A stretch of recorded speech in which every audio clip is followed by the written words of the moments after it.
Good evening and welcome to Poland Daily. I'm Nicholas Richardson and this is the news. There are still no confirmed cases of the coronavirus in Poland. 47 people who are suspected of having been infected by the virus are currently in hospital under observation. According to Minister of Health, Łukasz Szumowski, the healthcare system in Poland is on standby.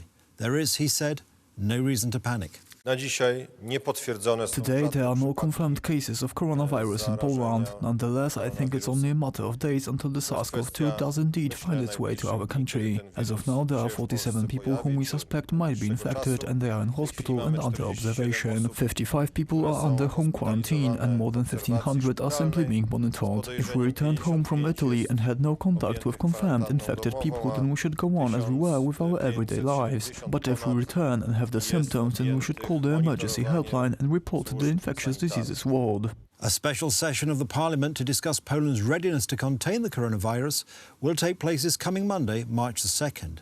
President Andrzej Duda had taken the initiative and requested the Speaker, Elżbieta Witek, to call this special session. I have decided that because of the importance of the matter, I will call the special session as soon as possible. The first available date is the coming Monday and the session is being called at 10 a.m. that day.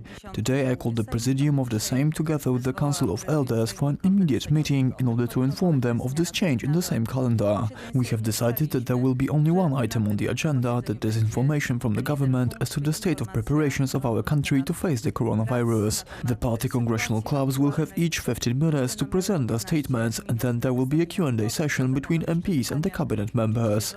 This will be the only subject discussed at this session of the Sejm.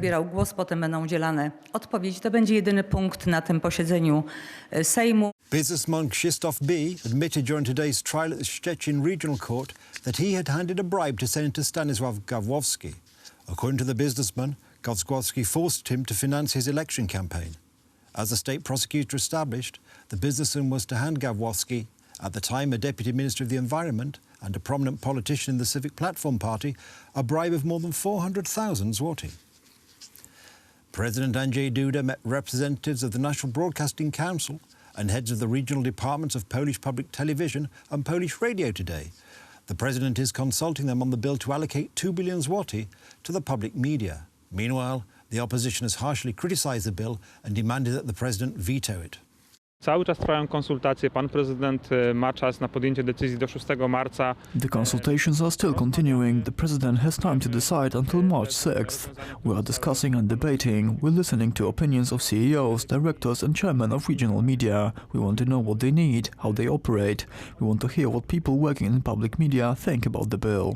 Usłyszeć opinię co do ustawy o rekompensacie. Greek islanders have been on strike as part of their continuing opposition to new migrant reception centres to be built on a number of Aegean islands. Islanders on Lesbos closed their shops and businesses and staged protests. The strike action on Lesbos follows the 2 days of clashes between protesters and police officers brought to guard construction work on the site where the new centers will be built. The new centers will replace overcrowded camps.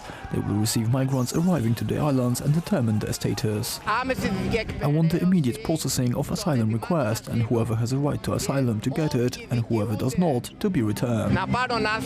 Migrants from the camps are being transferred to the mainland. Islanders fear the new centers will become permanent, however, and swell in numbers like the camps. Police reinforcements that had been sent from the mainland left the island early on Thursday in an effort by the government to de-escalate tensions, police sources said. Late on Wednesday, protesters attacked a military camp where the reinforcements were staying with petrol bombs and rocks. The island had a small victory. No one can impose anything with violence. Prime Minister Kyriakos Mitsotakis is expected to meet the island's regional governors in Athens later today. Stay with us for the weather, business and more programmes. But from me, it's have a good night and a better tomorrow.